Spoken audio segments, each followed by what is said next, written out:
Thank you for joining us for the panel discussion of Still in My Mind, Gurindji Location, Experience and Visuality. My name is Dr. Jared Thomas. I'm the curator of Aboriginal and Torres Strait Islander art and material culture here at the South Australian Museum. I'd like to thank Uncle Lewis O'Brien for his wonderful welcome to country this morning. I also acknowledge that we're here on Kaurna country and pay my respect to elders past and present. I also acknowledge Tarnity and our sponsor BHP, curator Brenda L. Croft, Artback NT, and their partners and artists involved in the exhibition. So we're going to have a panel discussion. We're going to finish at about 5 to 2 so that people can get to other Tarnity events this afternoon.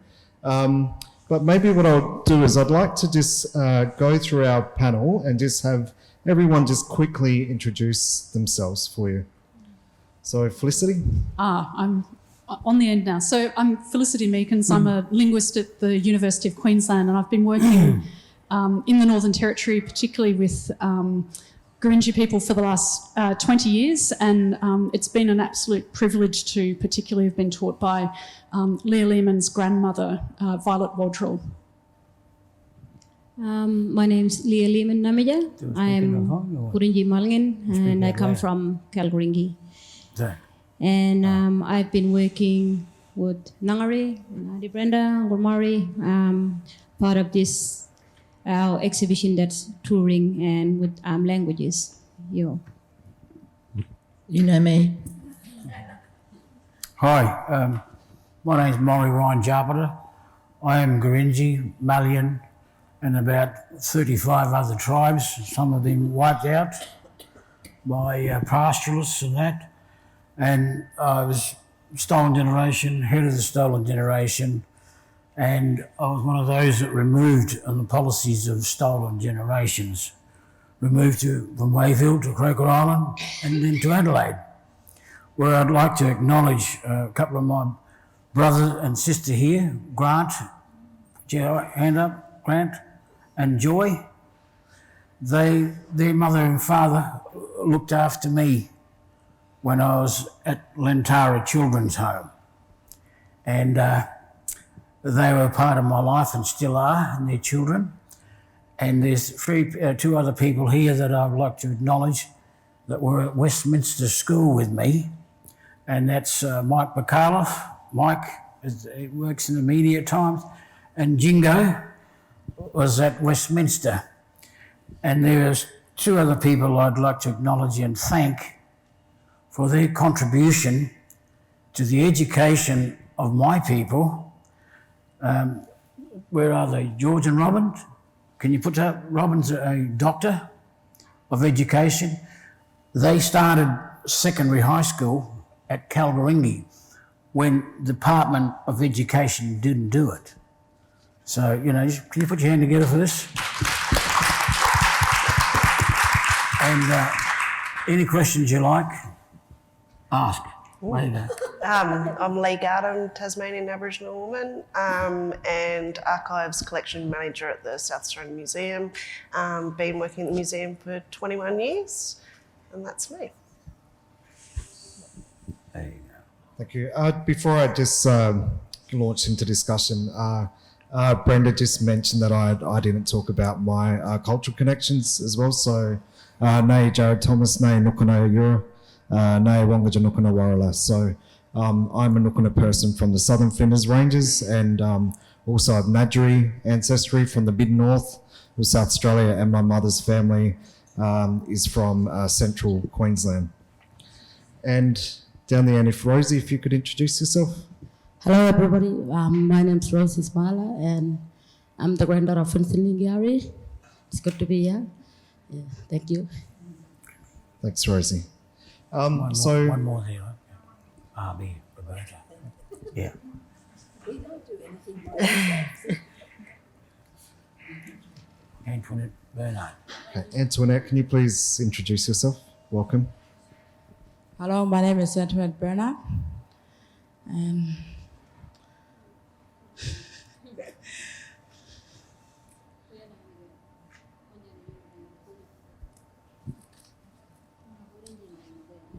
I'm a young Gurindji woman, and I was asked by my auntie to be part of this exhibition. Good one. Okay, so we're here at the South Australian Museum, and Professor Watson, in her wonderful address this morning, talked about the importance of sustenance and continuity. And Maurie, you have talked about disconnection through the stolen generations. Brenda, I know about your dear father's, Joe's, experiences as a stolen generation person. Also, Professor Watson talked about us as Aboriginal people not being victims of our experiences. And the important work of that reconnection. Can you please maybe tell us about what was the impetus for that first approach to the South Australian Museum, and the reception and some of the things that you've taken from that? I come from a position as someone who has grown up very strongly grounded in my Gurindji heritage, and that was something reinforced by both my parents. My mother was non-Indigenous, came from working class background, and she really pushed for my father to be able to reconnect with family and community. So that's all I've ever known in my life. It's not something that I came to later. But having said that, it was really clear to me growing up as a fair-skinned person that we are often seen as separate from our communities, as if we somehow just growed like Topsy, you know, we don't have any connections anywhere, however fractured those connections might be, and the inherent frustrations that come from that. But also being very aware that I've had a journey home that has been created for me through my father, following my father's footsteps, whereas lots of people haven't had that. So I was trying to work out, okay, what can I do to try and create a model that's not the model of how you pull those pieces back together, but a model that can maybe be used by other people. And I can't do the journey on my own, so it's been working with family. So how I came to the South Australian Museum was through Google.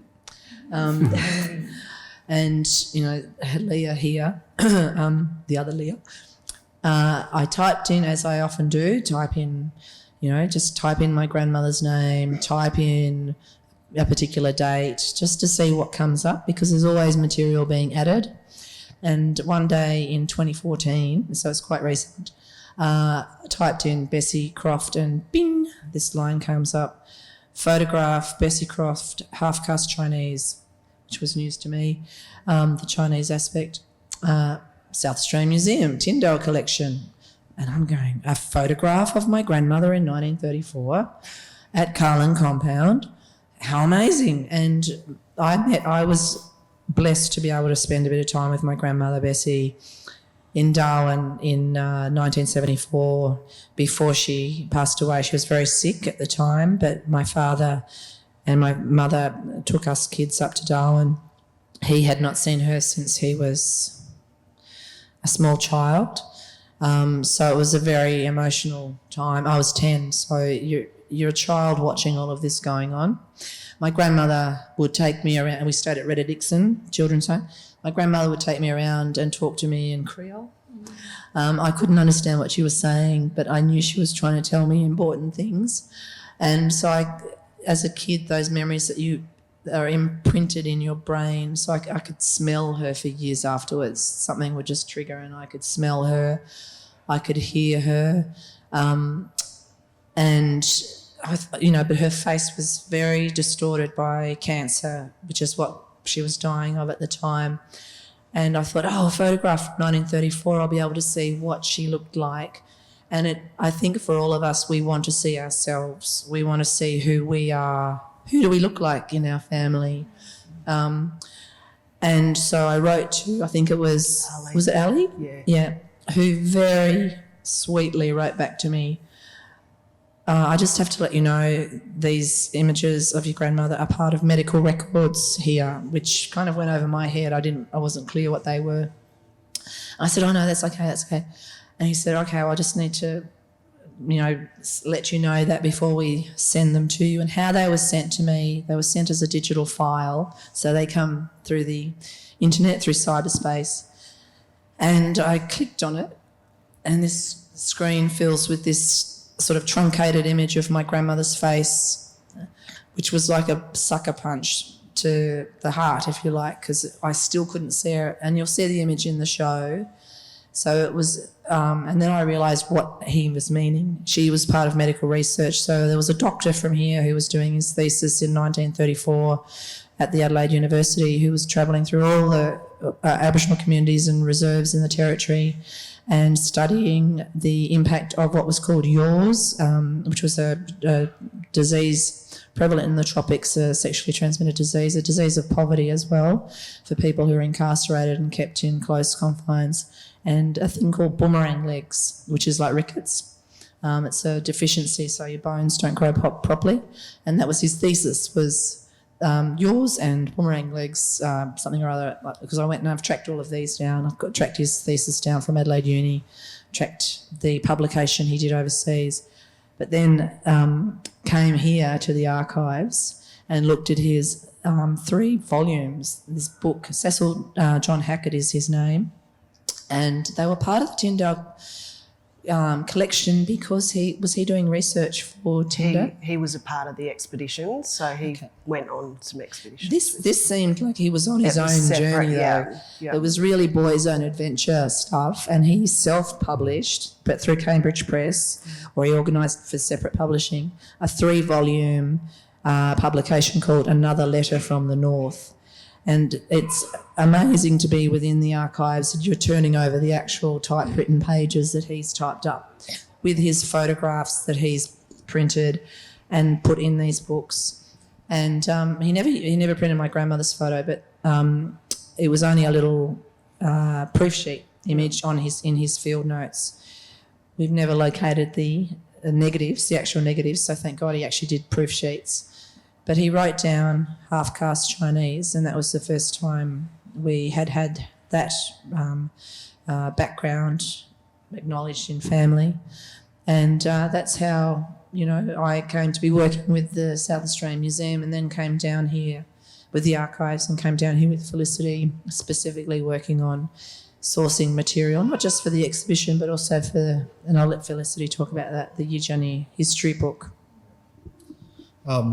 I do want to hear about linguistics in a minute, Felicity, and your involvement. I'm just thinking about the in terms of like memory and then Tyndale's contribution. So last year marked 100 years since the commencement of Tyndale's employment at the South Australian Museum.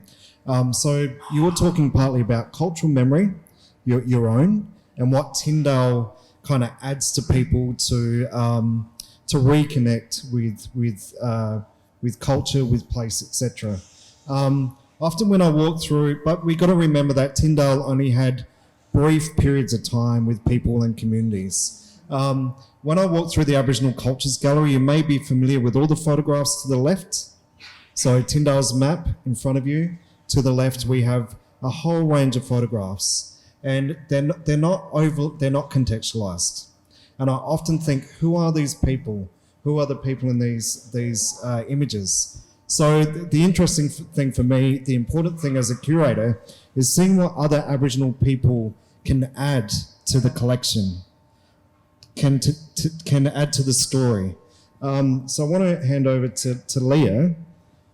So there's an image, 3rd row down, 3rd image from the left. There's Leah's grandfather. So I'm hoping you can just share with us a little information about your grandfather and what it was like for you to see that photo of your grandfather.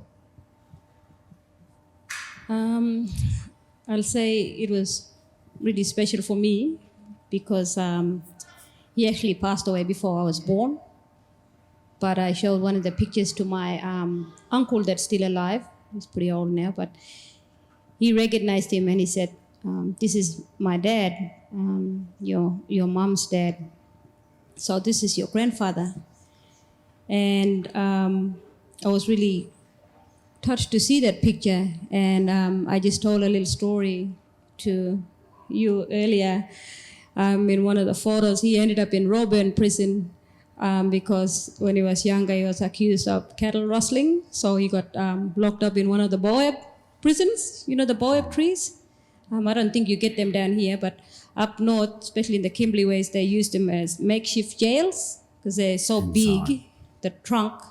They just put like iron bars on them and makeshift doors. So back then, if the police constables had like criminals, if they labeled our countrymen as criminals, especially for cattle rustling, they would lock them up in the baobab trees. And it was in a time when Burma, there was no prison in Darwin. So a lot of our mob from our area, they were taken to Roburn prison in Western Australia. And they'd be there for time. Some even got sent right down further, even some to Fremantle. And from there, they would get let out and there to find their own way back. So maybe say walk back to your own country. And that's what happened to my old man, yeah. But interesting story, that one. Lee, just in terms of, we have such an honour in being able to engage with Aboriginal people and from communities all across Australia. Can you tell me a little bit about, what it's like for you as a person working in the archives to engage with people and communities and perhaps some of the limitations on our capacity as well? Yeah. I guess in regards to, there's lots of different stories throughout the time that I've been working here. So we hold Tyndale, we hold other collections that relate to expeditions that he went on. When I used to work in family history, we had a lady who was a part of the stolen generation, and she was in her mid-60s and she'd never seen a photo of her mother before. And we went through her genealogy and there was a photo of her mum there. So at the age of, I think she was around 65, she'd never seen a photo. Here was a photo of her mum, and then as well on the genealogy that Tyndale recorded, it said that she had a brother. So then Link Up sort of followed that line up. But to find that information, to see a photograph of your mum, which through your whole life you hadn't. So that sort of stuff is, we love our work that we do.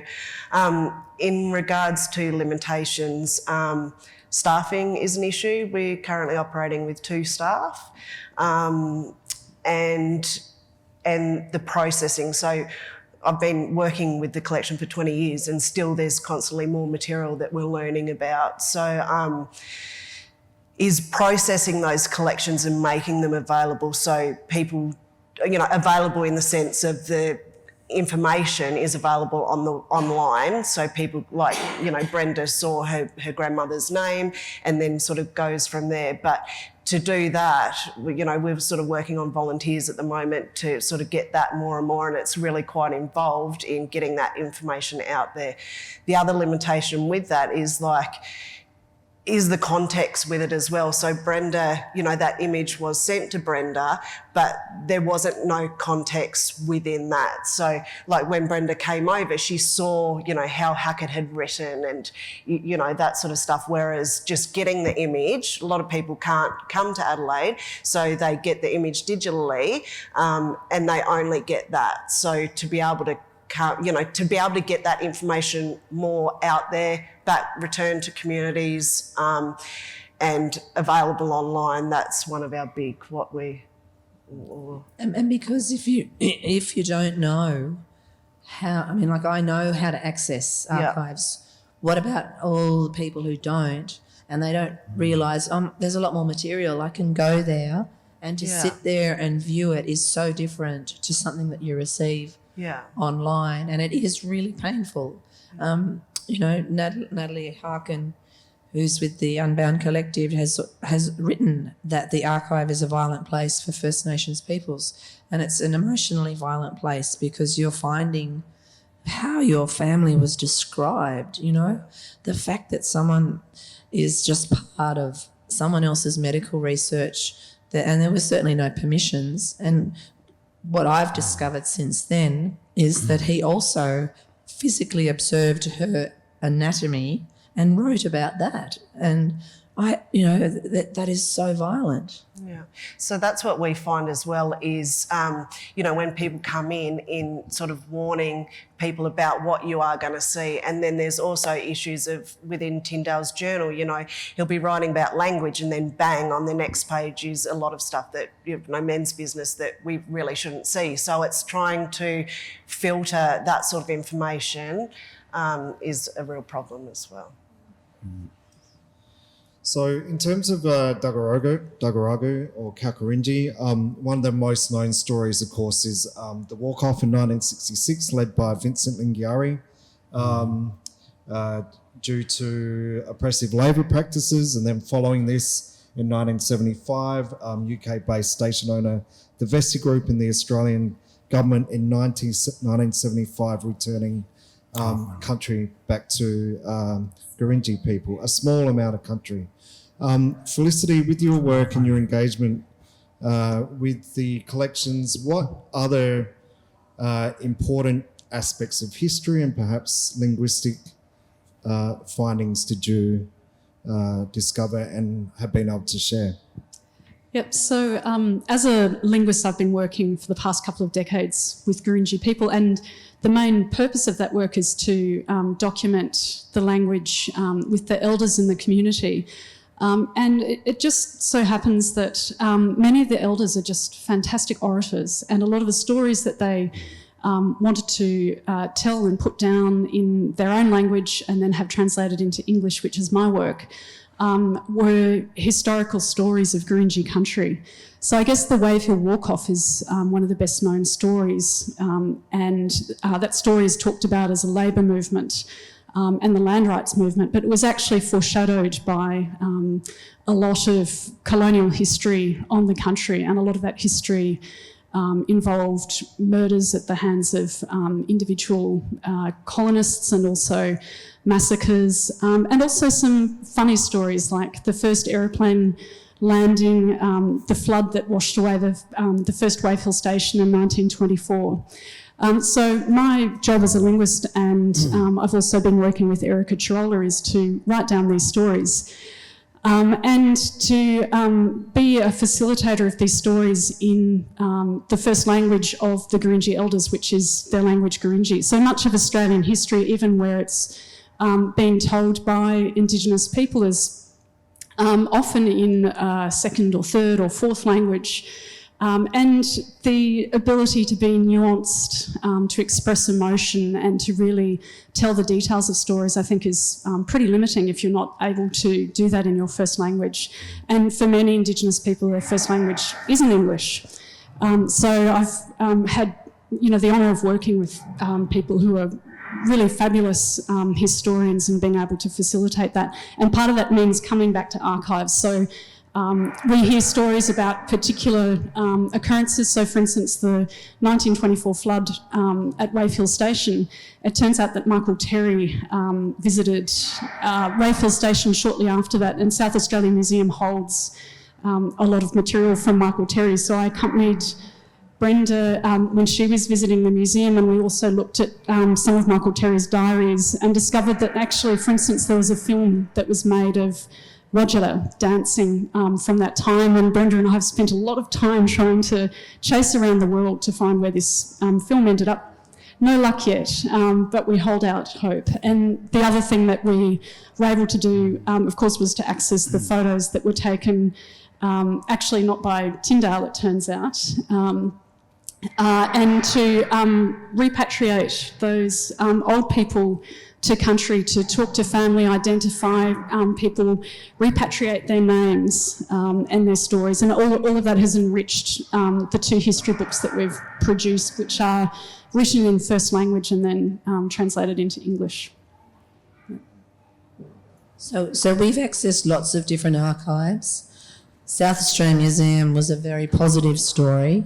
Frustratingly, there are other places, other institutions' archives where that access has been restricted unfairly, we feel, and so that's an ongoing process to try and facilitate that access, because elders are passing away all the time, and they're the ones who can really provide the details of that material. And it's a mutually beneficial exchange, because community can provide so much information for those archives, because generally when notes were taken, they were very limited in many cases, and sometimes information was incorrect.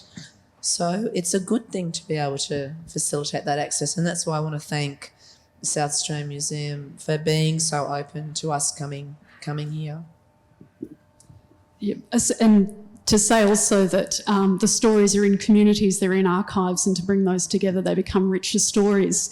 And those stories end up in places you don't necessarily imagine. So a few months ago, Senator Pat Dodson was in the Senate and talking about Australian history and what's happened in this country, and he quoted from Eugenie. So to have those stories told, I think, in the Australian Parliament is really important, and this is happening more and more. A question for you, Rosie and Antoinette. So, again, talking about the walk-off. So, Antoinette, I understand that your uncle was involved, grandfather, was involved in the walk-off, and also Rosie, your grandfather's Vincent Lingiari. And many of us know this story through the song of Kev Carmody and Paul Kelly from Little Things, Big Things Grow. I was fortunate during the week to hear a new recording of this song by Zachariah Fielding of Electric Fields, who's a South Australian artist, which features a voice of your grandfather, Vincent Lingiari. I know that you've heard the recording. Can you tell us how you felt about hearing this new version and what that will mean for young people to again be able to engage with this story?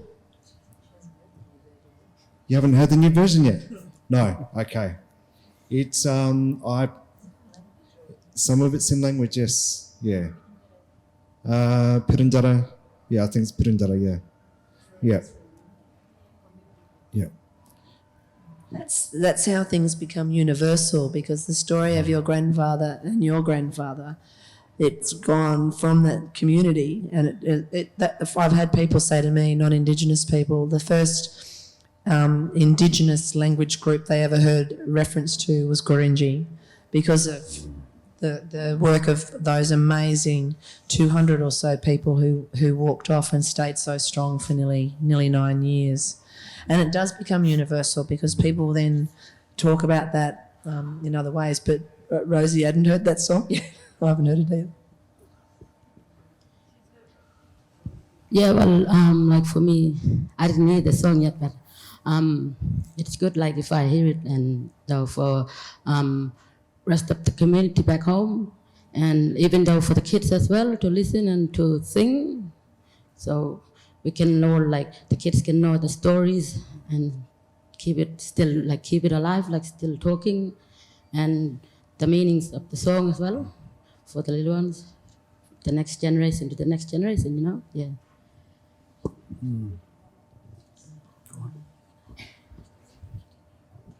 Hello. Well, I haven't heard this song yet, but it's a remix. That's right. Yeah. Well, I haven't heard it, but I would love to hear it anytime if I get the chance.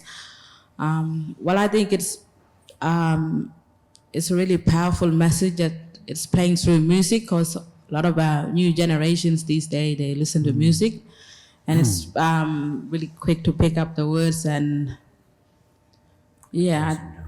through music it would keep our history and our thing alive. Thanks, Antoinette. Maurie, I first met you at the 45th anniversary of the walk-off, and it was a pretty kind of bittersweet celebration. So we're there to celebrate Vincent Lingiari and the land right movement, but it also come at a time just shortly following 2011, the Northern Territory intervention, and the taking of your people's country back into Australian government administration. Can you maybe talk to us about the importance of Still in My Mind as a continuity of the activism of yourself and other people of your community, and it being here in the South Australian Museum? Yeah, well, it's always in my mind, it's always in my heart about what happened in those years where Lingiari, I call him grandfather, and there's others with him, uncles and other grandfathers, who walked off Wayville Station. And when Brenda came down, we decided to sort of get into a celebration of the 45th anniversary. And it was advertised, and Brenda came down, other family members that have been removed from there. And we had Paul Kelly, Kevin Carmody, Danny Sultan, and Archie Roach. As you all know, Archie sang that, "Take the Children Away." But when you look at it in time, it's so, so important, where my people got up and walked away from all the stuff that was going on. It was the longest strike in Australia's history. Flour, sugar and tea. And they were threatened with bombing by the RAF at that time. I'll just go back. In 1966, I come up in the army. I had to find my way home, because in the stolen generation, you had to find your own way home. So I come up there at the time of Vietnam, and I wasn't going over there to shoot anybody. I would have shot the politicians who made these policies on us, you know. And it was wrong, absolutely wrong, because you're removed from your family, your culture, your language, your law, and most important, your land and the people. And I was very bitter at one stage. I don't carry a chip, I carried a log on my shoulder, because it was wrong, very, very wrong to do this. But I came back, I ran into grandfather, Donald, and Hoppy Mick. They said to me, come down to Wayville because we're going to march off in 67. I said, if I go home with you, Mob, I'll be up for AWOL, in the army sort of thing.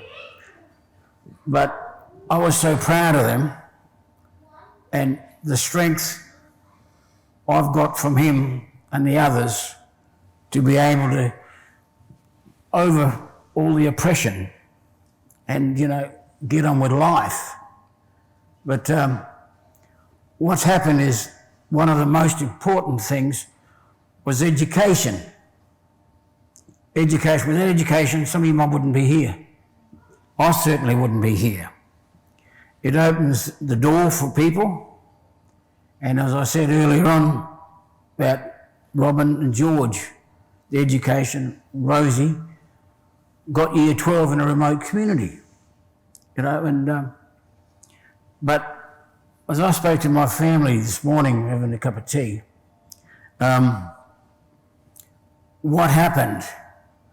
I've met some great people, Mr. O'Brien and many other leaders here of all states, Aboriginal elders, and Eddie Marbo, old Corky. Him and I went to New Zealand together. He tried to teach me Tabanaba, the national language, the anthem. But, you know, I'm still alive, and I'll keep talking about it until the day I die. That young fella, Les, I told him about it 3 months ago, Les, I want you to play the didgeridoo at my funeral, along with 2 other songs, the Gurindji song, and also Take the Children Away. And he was rather shocked. I said, no, play that, because, you know, I've got to join my ancestors sometime. But it's been a great journey, and you might have all got journeys too, but you've got to get the opportunity to talk. But what happened there was absolutely fantastic. I take my hat off if I wore a hat, but it's always in here for what they did, you know, and what they did to us, the children and great-grandchildren of all those people. Thank you, Maurie. Leah, your grandmother, some of your grandmother's painting features within the exhibition. Can you tell us a little bit about some of your Nana's experiences and perhaps her attitude to those experiences and that past, and also how you personally view Still in My Mind? Well, as for the grandmothers, the grannies, 2 of them are still alive. One's getting on now, that Nangor is best friends with. Nangor is mom, I say. Her painting is in the exhibition. It talks about when she was a small child and they used to live in the humpies in the river. And up there we do get monsoon. It's right on the Victoria River. But she painted that one with the 2 Pauli trees, we call them, soapbox, I think in English. Those 2 trees are still there today. And one of them's a birthing tree too. So she's a woman and she's still alive today, that tree. Her painting talks about their life, you know, when she was a small child, growing up before houses and that, you know. Them old people, like, we will all get old in time, and, you know, we will always reflect on our youth and our childhood. And that's one of her painting. It tells that story about growing up in Humpy in the creek. Your Nana, sorry to bring it up, but she did have some experience, some real atrocities, and be part of some atrocities, and she wears some scars from those times. Yes. One of my nanas, she's still alive. She still has like bullet wound to her breast. And that came about because they didn't pluck the chickens properly on the station. I think they left a feather was still hanging off the chicken.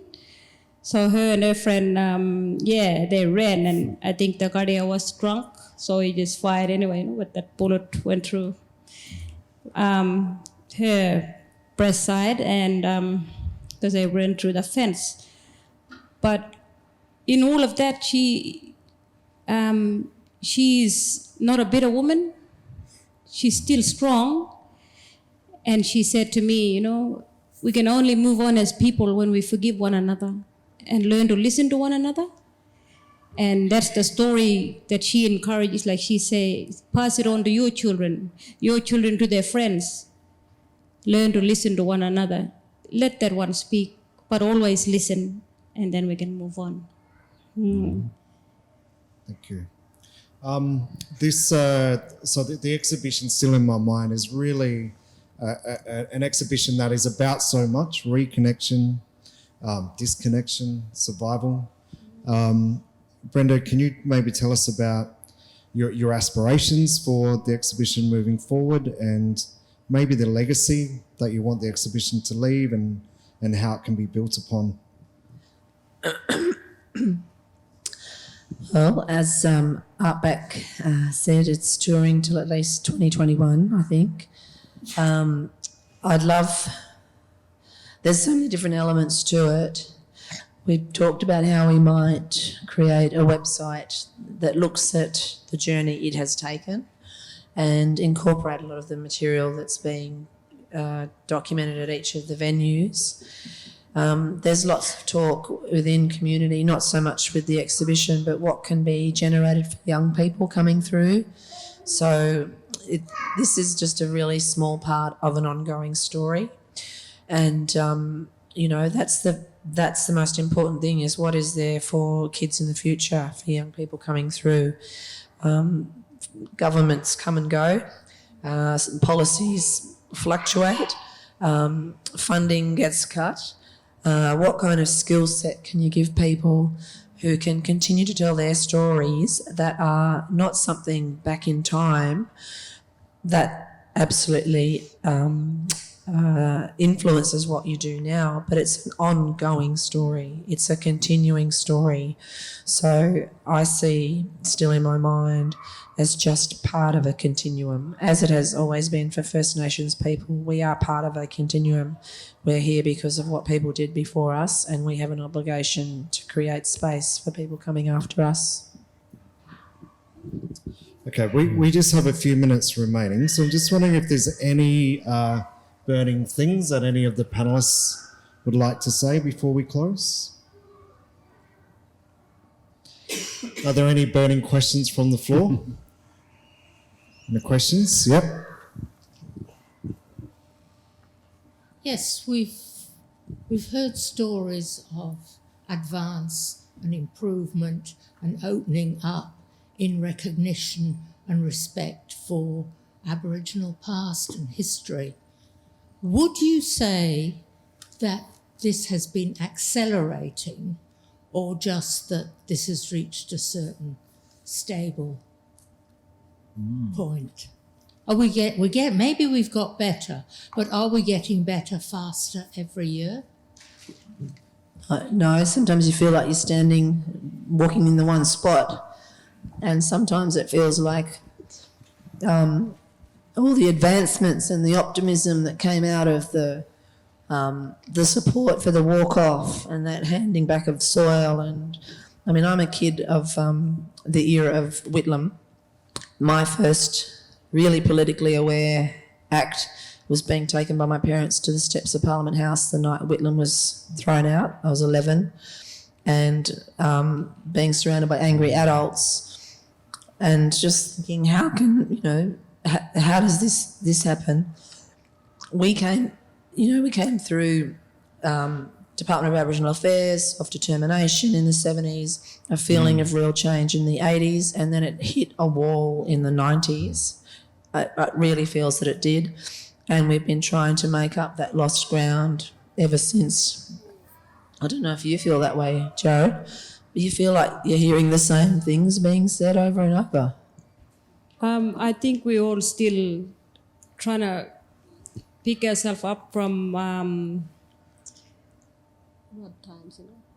intervention times. And I think, especially for us in the territory, in remote area, not so much the town people, but us that live in very remote, we are still trying to say, what just happened, how can we come back now and move forward from this, but move forward in a positive way? Not as only one people, but as all people. How can we move on in a better light for all people? Or else we are always going to be two separate people living in one country, not agreeing on anything. And I would hope that, as men, we learn from that and say, no, we'll never go down that path again, that we're going to move on as one people. Yeah, I look at it this way. I'm a school teacher. I love history. History has repeated itself over and over, same bad mistakes. I'm very political. My cousin always tells me not to talk political too much, but, I can't help it. I've had people come up to me and, with the apology, Kevin Rudd, that was great. But I've also come up against a little fellow called John Howard. He's a terrible man, and I told my family this morning, what would you do if I came to your house and took your child away from you? Howard said nothing. He was like cement. But until we become one Australia with the history of 60,000 years and taught in schools about some of the atrocities and some of the good things. Because, see, like me, I've got about 35 generations in me, from Irish to Gurindji to anybody else. But I sit back and I think, where are we going to? But you've got a bunch of rabbits in the upper house and lower house, the Senate, and the House of Reps, doing nothing. But, you've got climate change, you've got all this, and like my niece talk about the intervention. if you, in reality, the intervention was taken out of ABA, Aboriginal Benefits Accounts. And a lot of these things happen and I speak up, did this really happen? Well, I'm not Scotch mist.